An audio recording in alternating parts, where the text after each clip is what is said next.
साथ हैं लोकेंद्र पाराशर जी। चलिए उनसे मुलाकात करते हैं। सर बहुत बहुत धन्यवाद हमें टाइम देने के लिए। नमस्कार, स्वागत है। सर जो कि आजकल एमपी में एक ओबीसी मुद्दा बहुत ही चल रहा है और एक तरफ कांग्रेस के नेता इसका पक्ष करते हुए नजर आ रहे हैं, तो इसके बारे में आप क्या बोलना चाहेंगे? नहीं, ओबीसी का मुद्दा दो प्रकार से चल रहा है।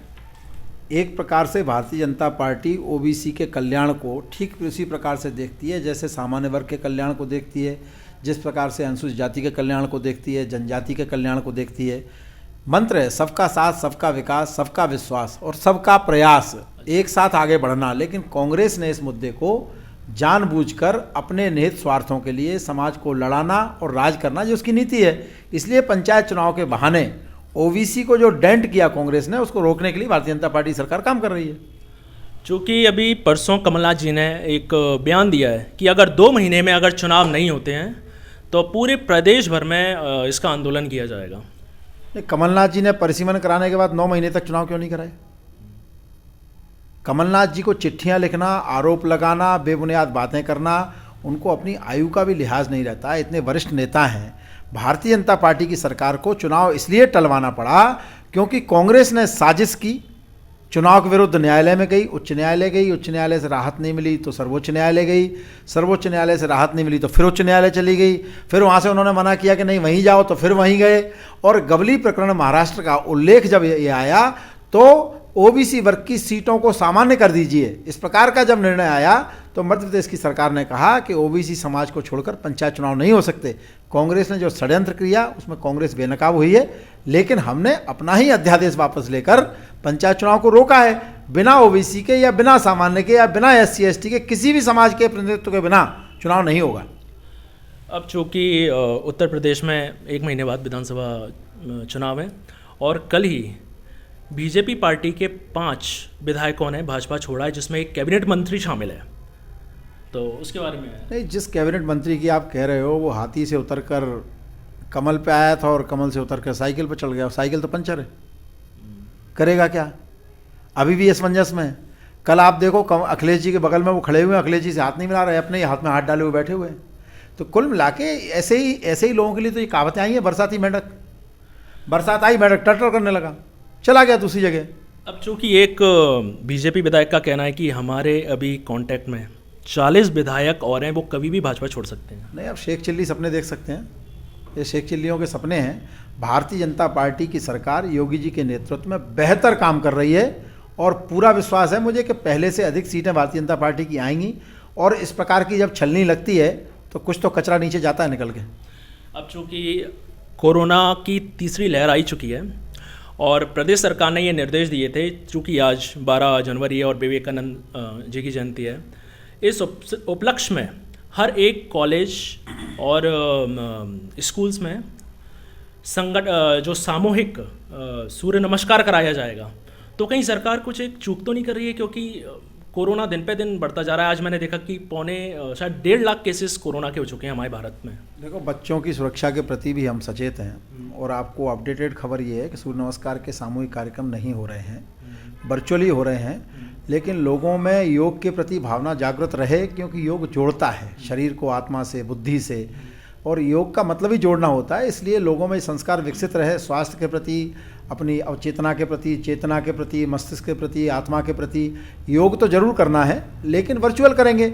ऐसा कोई सामूहिक कहीं कोई सूर्य नमस्कार का कार्यक्रम इस प्रकार का नहीं हो रहा है। इस खतरे से हम वाकिफ़ हैं और ये सौभाग्य मध्य प्रदेश का। देखिए, आप विदेश की पत्रिकाओं ने भी ये छापा है कि मध्य प्रदेश में बेहतर इंतजाम कोविड को लेकर हुए हैं। और मुख्यमंत्री जी को तो आप जानते हैं, बहुत ही संजीदे व्यक्ति हैं, बहुत ही सकारात्मक व्यक्ति हैं, और विशेष रूप से बच्चों को लेकर तो उनका जो नज़रिया है वो तो बहुत ही संवेदनशील है। इसलिए ऐसा कोई काम हो ही नहीं सकता मध्य प्रदेश में। अब चूँकि दूसरा निर्देश निकाला था कि बूस्टर डोज को लेकर कि 10 तारीख से जो फ्रंटलाइन वर्कर्स जो हैं और जो लोग 60 साल से ऊपर हैं उनको बूस्टर डोज लगाया जाएगा। पर ये बूस्टर डोज 60 साल से जिनकी कम एज है उनके लिए क्यों नहीं? क्योंकि कोरोना तो सबके लिए ही है। नहीं, ये देखो, जो फ्रंटलाइन वर्कर हैं उनको बूस्टर डोज लग रहे हैं, और 60 साल से ऊपर के लोगों को चूँकि शारीरिक अशक्तता उनकी बढ़ती है, इस कारण से उनको ज़्यादा खतरा रहता है, उनके लिए भी प्रावधान है। और आप देखो, आपको तो ये मध्य प्रदेश का निवासी होने के नाते हम सबको गौरव होता है कि मध्य प्रदेश वैक्सीनेशन में नंबर 1 है। चाहे वो गर्भवती महिलाओं का हो, युवाओं का हो, बुजुर्गों का हो, किसी का भी हो, वी आर ऑलवेज नंबर 1। तो हमको तो इस बात का बहुत आनंद है और बहुत खुशी है कि एक ऐसा संवेदनशील नेतृत्व हमको मिला है जो खुद सड़क पर उतरता है, घर घर जाता है। आपने देखा होगा मुख्यमंत्री जी पिछली बार घर घर जाके कह रहे बेटा वैक्सीन लगवा लो, बहन जी वैक्सीन लगवा लो। ये कोई सामान्य घटना नहीं है मध्य प्रदेश के लिए।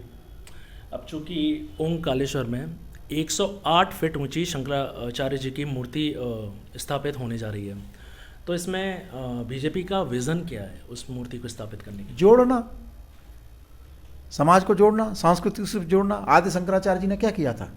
ये जो पीठों की स्थापना की थी वो सांस्कृतिक आदान प्रदान, आवागमन। तीर्थ क्या है? तीर्थ के बहाने उत्तर का आदमी दक्षिण में जाता है, दक्षिण का व्यक्ति उत्तर में जाता है, वो वहाँ की संस्कृति को समझता है, समाज को समझता है, एक नई संस्कृति का विकास होता है। और इसलिए जो इस प्रकार की प्रेरणा, देखो प्रतिमाओं से प्रेरणा मिलती है, प्रतिमा प्रेरणा का कारण होती हैं।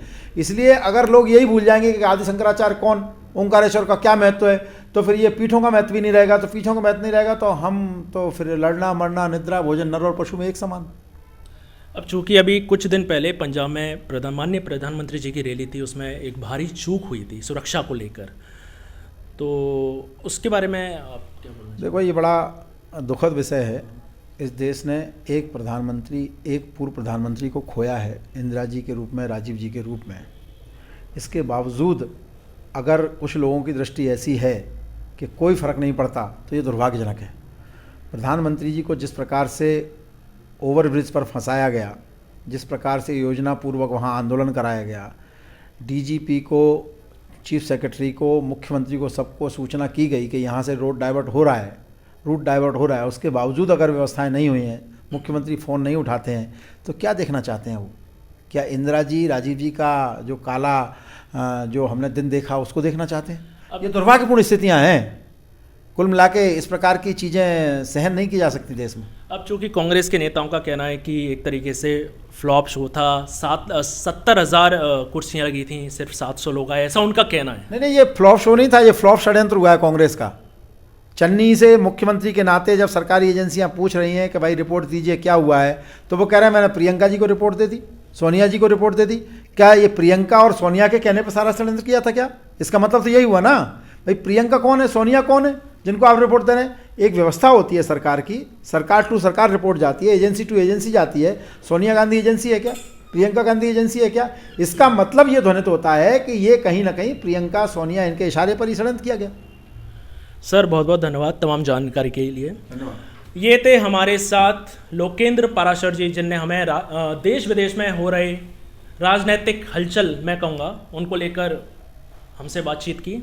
आज के लिए बस इतना ही। मैं सुमित शुक्ला, हिंदुस्तान समाचार।